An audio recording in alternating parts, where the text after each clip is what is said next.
You gave it a shot. You went into Nathria and saw Denathrius being all cocky and coy, and then you realized, man, this expansion isn't for me. Or maybe there's a different reason for why you stopped playing or never picked up Shadowlands from the beginning. A lot has changed for the better in 9.2, so let's see if it's worth playing for you.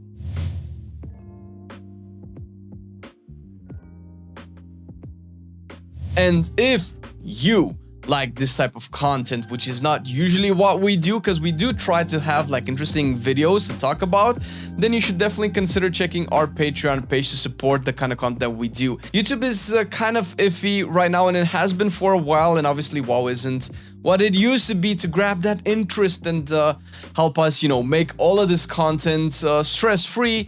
And although we're kind of, you know, making it because we do have some amazing patrons and people supporting us all over YouTube, Patreon, and Twitch as well, it does really help. And patrons do have a voice in our little group community niche club thing.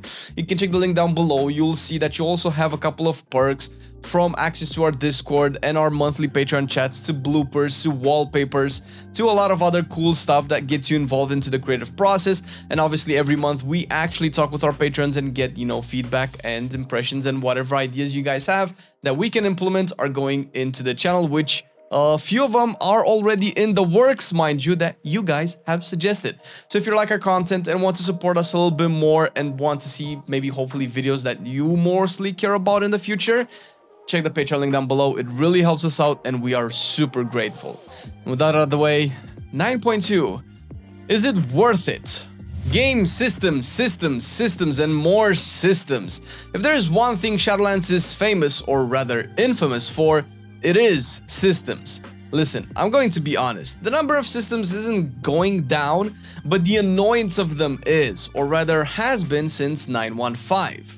To get it out of the way, if you haven't played 9.1.5 yet, covenants can now be swapped without any penalty, as long as you are in Orbos to speak with the NPC respective to each covenant. That alone eliminates the hassle of having to choose between your AoE or single target covenant, between your rating or mythic plus, or even PvP covenant. All of that is a thing of the past.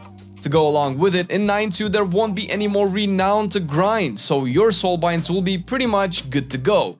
Sure, if you haven't leveled up any soulbinds at all, you'll still have to, you know, get that renown.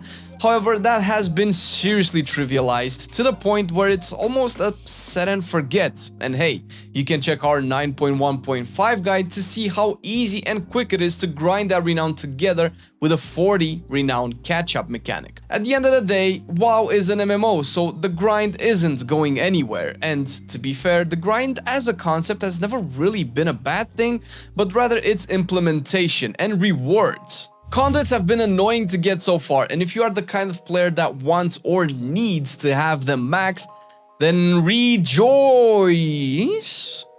By grinding the rep with the Enlightened, you will get the Font of Ephemeral Power, which will bump all of your conduits to 226 eye level by being friendly with the folks. And at Exalted, you'll get the Vessel of Profound Possibilities, which in turn will make all your conduits 278 eye level, that being the max. So far, we don't know if they will have any sort of account bound ability. And the reason I'm saying this is that the devs seem to have conceded on things like these in the past, and I wouldn't be surprised if at least the vessel becomes an item that you can also send to alts. In any case, one item for all conduits to be leveled to 278 is much better than Korthia grind, cause fuck Korthia! You probably saw this coming if you played 9.1, but double legendaries are actually a thing and you can get them fairly quickly-ish. The mechanic is essentially a legendary bell that has your Covenant's legendary power on it, so you don't really have to craft anything. And yes, the double legendary is essentially the legendary associated to your Covenant's ability and a non-Covenant legendary. Unfortunately, you cannot mix and match all sorts of things, but considering what a nightmare to balance it already is, with the limitation imposed, it's probably for the best. To get a double legendary, you need to do the campaign and farm the reputation with the Enlightened all the way up to Revered. Once you get the campaign chapter 7, which will be unlocked on the week 5 of the patch, the legendary will be available at Velo, the respective quartermaster. The reputation gains have recently been buffed to make sure you won't grind your brains out. The whole system also has been steadily made more and more accessible the more feedback Blizzard got from players. Whether it's balanced or not, having 2 Legos will certainly open up alleyways to some ridiculous fun and player scaling. If there's one thing that's fun about all of these external player power systems is that they will scale your character to outrageous levels, which really is only fun in the last patch of the expansion. Yeah, baby, you know it! We got him back! And all we had to do was complain for 2 years. Tier sets are coming back in what might be a much better iteration than you would have thought. So far, the majority of them are fun and they keep being improved upon week by week. They will drop as tokens in the raid on their specific loot table. This means you won't have to hope a piece will drop instead of some weird-ass ring, and if someone already has a piece, they can trade their token to you. So trading tier sets becomes more accessible than regular gear. All of this is to assure you get your set bonuses faster than you would get your regular gear. And that's not all. There's a new thing in Zeroth Mortis that you will eventually unlock by doing the campaign, which is the Creation Catalyst. This will let you craft a tier set piece, supposedly one you don't already have. It has an imposed cooldown, so you don't craft all of it at once, cause it would be silly. But crafting takes a certain amount of charges, which pile up as the weeks go by. What this means is that if you want to play alt and log into Zeroth to the campaign to unlock the Catalyst in, I don't know, month 2 or 3 of the patch, likelihood is you will probably craft a whole bunch, if not all of the pieces you need in one go. Or at least you won't have to actually farm them for weeks on end like you would normally have done in the past. Although I won't talk too much about this, the Cypher is a new thing specific to the zone that is supposed to help you do world content, story, rep farms, exploring, and much more way easier. The Cypher of the first one is a cool system to get you involved with this strange primordial world that can make chill WoW sessions a bit more enjoyable and with an actual progression system.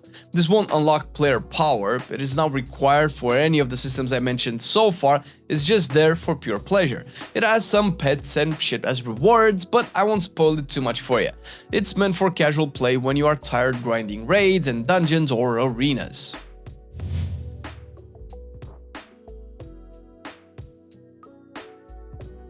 Although you fight Sylvanas in Sanctum in 9.1, her story will likely come to an end in 9.2. This is mostly if you are a fan of her arc, which I get if you aren't.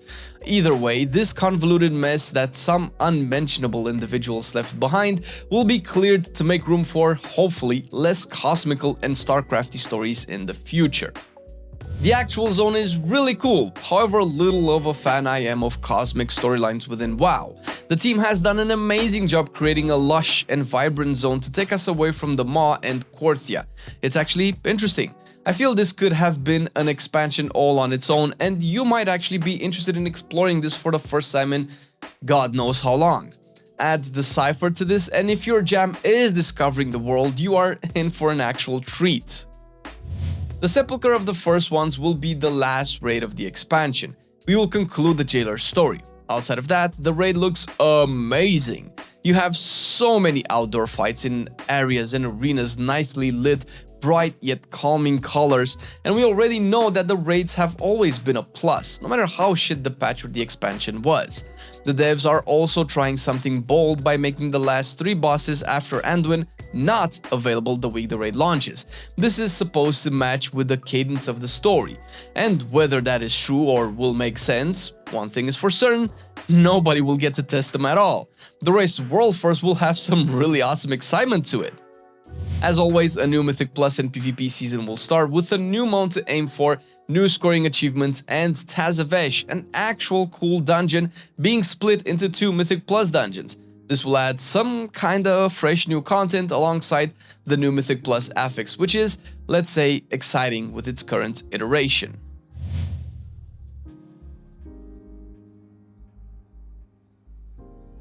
In the last couple of months, we have been as critical about Blizz as we thought to be fair. Let's be honest here, they dropped the ball majorly with Shadowlands. Whether it was because of their internal Discord or simply the wrong mindset coming up from up top, or both. A lot of things went over their heads, a lot of opinions from players unheard, which is, I guess, nothing new, and that's a shame. And sure, they seem to have listened in the alpha initially, but went back to their own machinations, which did not help the declining interest in the game, together with the overall player impressions. But things changed. Management changed, Microsoft now owns Activision Blizzard, and although nothing is implemented yet on that front, the developers' approach to the player base clearly has changed, deliberate or otherwise. There is actual communication, actual feedback being listened to. Every week tier sets are changed based on player testing and opinions. Classes and specs balanced, more or less. It's not perfect, sure, but it hasn't looked this good in years. 9.2 won't save Shadowlands, but it comes a long way in lifting the body of a capsized ship back above sea level, hoisting the sails and actually sailing in the right direction. They trip a bit here and there, but there are a lot more steps being made forward than backwards. Is it worth playing? There are two answers, the one you want me to tell you and the one you have to decide for yourself. We did everything we could to showcase the positives that are there to fix the negatives you already know about.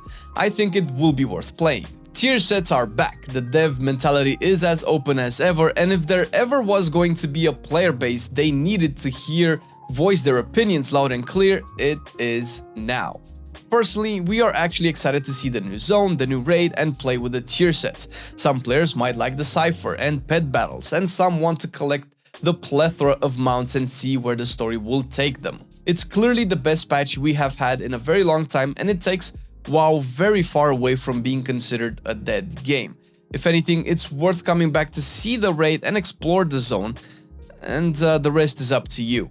And if you do decide to come back and want to tackle Zereth Mortis, you will need to know the best ways to get gear, and we already have a video out for you with an upcoming patch guide containing everything else as well. Thank you, dear patrons, for supporting the content and being with us for this entire time. It has been trying times over the past 2 years, and our loyalty as WoW players has been tested. We love the game still, and we love you for loving our content. If you want to support us a bit more, dear viewer, check the link down below to our Patreon page like we mentioned before.